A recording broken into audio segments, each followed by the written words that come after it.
Greetings, I'm Jaclyn Mack, and I teach in the Highlands School District, serving the community of Cowichy-Tieton, a rural area in Yakima Valley in the south central eastern part of Washington State. My community is rich in agriculture, and rural roads are exclusively lined with orchards, warehouses, old farmhouses, manufactured homes, low-income housing, and as of late, Tieton Estates, which is sponsored by Catholic Family Services. They help families who otherwise may be excluded from home ownership go through the housing process, and through cooperation and sweat equity, home ownership dream is becoming a reality. Today I want to spend some time talking to you about Learning Outcome 3, Professionalism and Leadership, which states that I need to demonstrate professionalism and growth during my master's program, including evidence that shows participation in collaborative professional activities and documents a leadership role that I have taken or intend to take as part of my larger school and community.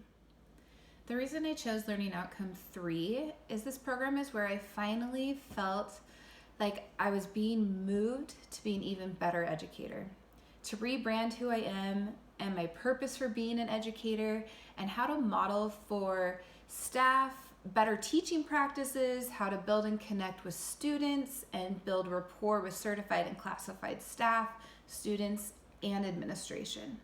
Curriculum and Teaching 807 Multicultural Education reignited my passion for equity, diversity, and engaging in conversations around race, ethnicity, and inclusion. I became active in diversity workshops and classes early in my college career and became complacent in continuing to engage and explore my own privileges in my current work. The multicultural education class really pushed me to look at our staff and school practices in a new way. So here's my truth. It prompted me to start having open and authentic questions about race, equity, and our teaching practices, and overall the message that we were sending to students by not putting more teachers of color in front of them, by not having diversity workshops and presenters and or professional development.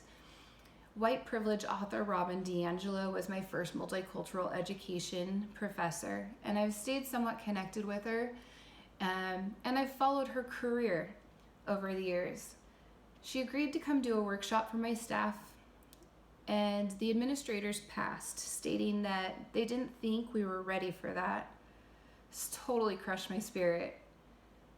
Admin knowing it would make our staff uncomfortable is the exact reason they needed to say yes. Why this discouraged me, it did not stop me. I put together a summer reading and watching list for my staff based on the videos and readings for multicultural education. I am pushing on people's beliefs and wondering if they believe our students can learn, taking ownership over our own practices.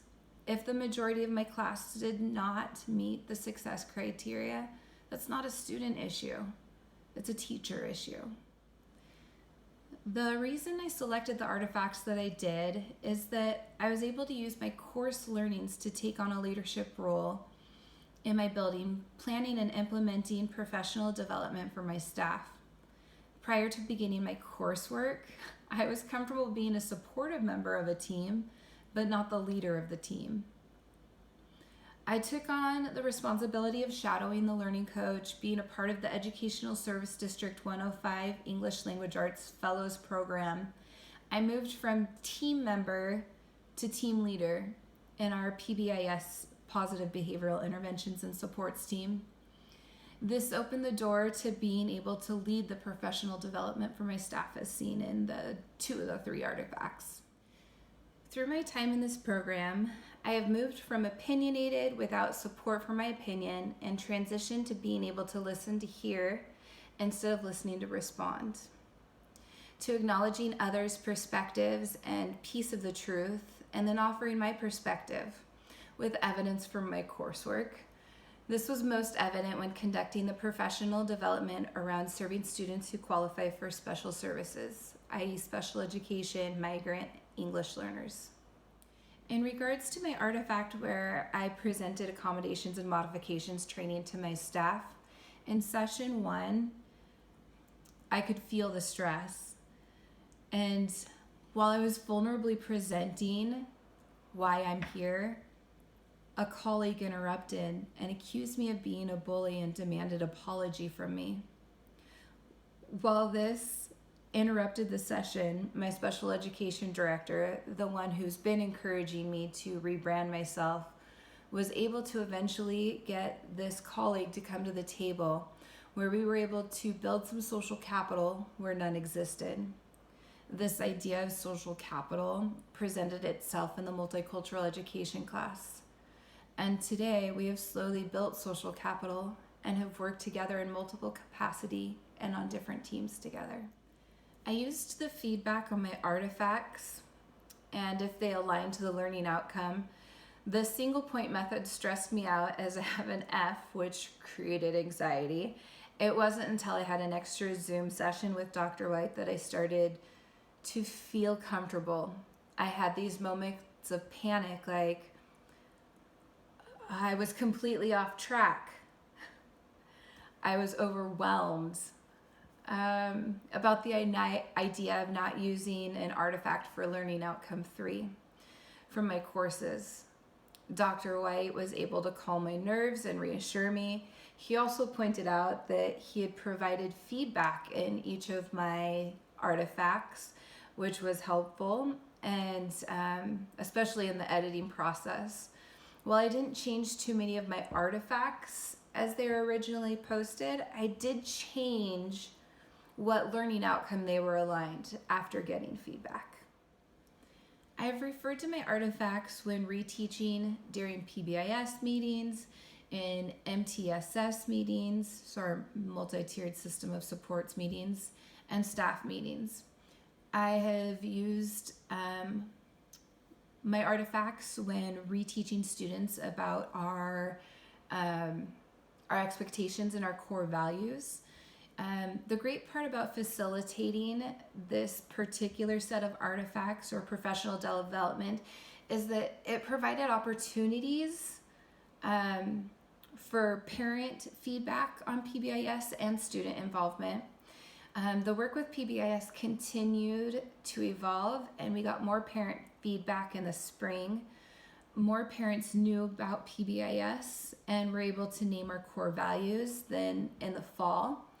And almost when you're post-presenting this professional development to staff, 80% of the staff, when randomly polled, were able to identify our core values and have some understanding of what the PBIS system is. And you know, a lot of that is a direct result of the professional development training and our follow-up reteaching with staff and students. Well, I think these artifacts say that I'm committed and ambitious about becoming a more proficient educator and leader. I have taken initiative and also been presented opportunities to lead as seen in the Learning Outcome 3 artifacts. I often look at the evolution of teaching and other first-year teachers, and some people just have it. Right from the start, they just get it. They're amazing teachers. I was not one of those educators.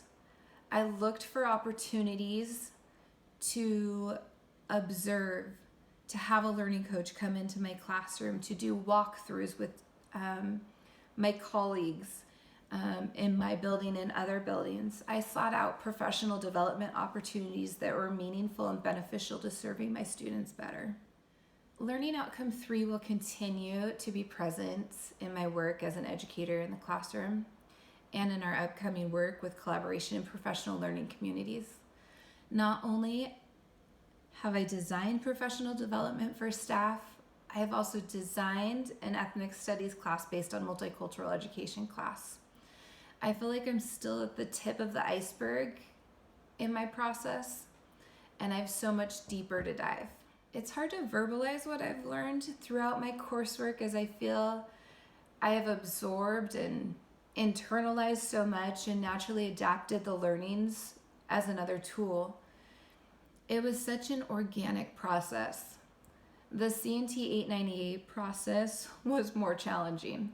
The process felt so fast and or rushed that I almost wish that week 1 was just choosing artifacts to align to your learning outcome, with a discussion with our classmates about why people picked certain artifacts, and then in week 2 reflect on those artifacts in the discussion to create your rationale.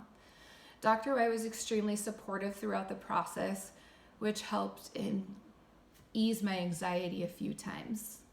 I'm the last person my friends say would be a Jayhawk. Due to some deep-rooted bitterness over a March Madness basketball game, I found the process to be fairly easy and had my questions answered. From the time I was shopping to enrollment, I felt supported. I've tried online medium in the past with not near the success that I have had with this program. Technology flubs, that's a natural process of growing, and it wasn't terrible, and it was easily remedied, and the staff were very forgiving when those things did arise. I know that KU was the right program for me, and I don't regret my choice at all. Although it took me to the end of this program to say I'm a Jayhawk, and hopefully that won't be held against me. When I look at my stack of textbooks and the rather large stack of things that I printed out to annotate and read and sweat over and cry over and highlight and re-highlight and make notes, I will continue to always refer to the Cantwell text. I use the words their way in my classroom now. I enjoy the QRI assessment, but only use it for specific students. It's not an assessment that I use for my entire class.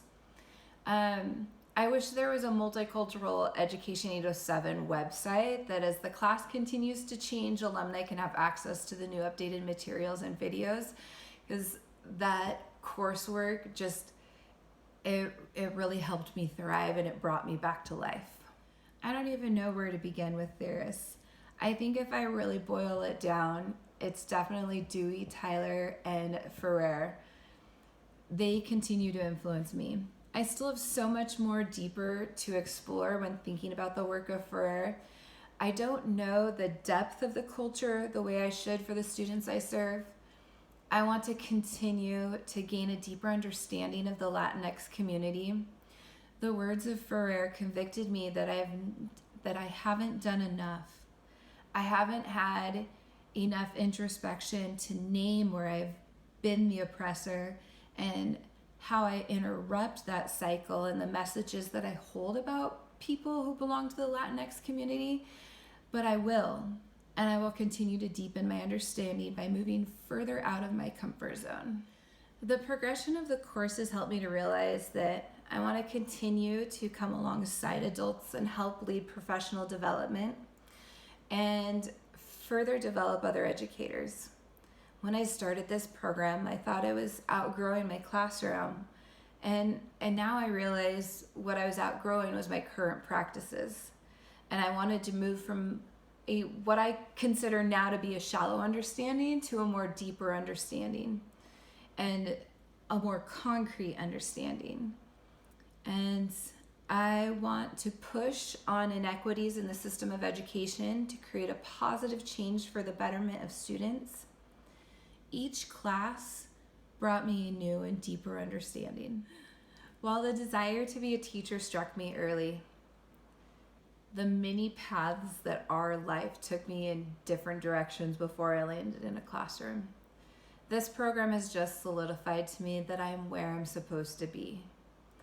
I want to eventually grow into a learning coach position and have even thought about administration.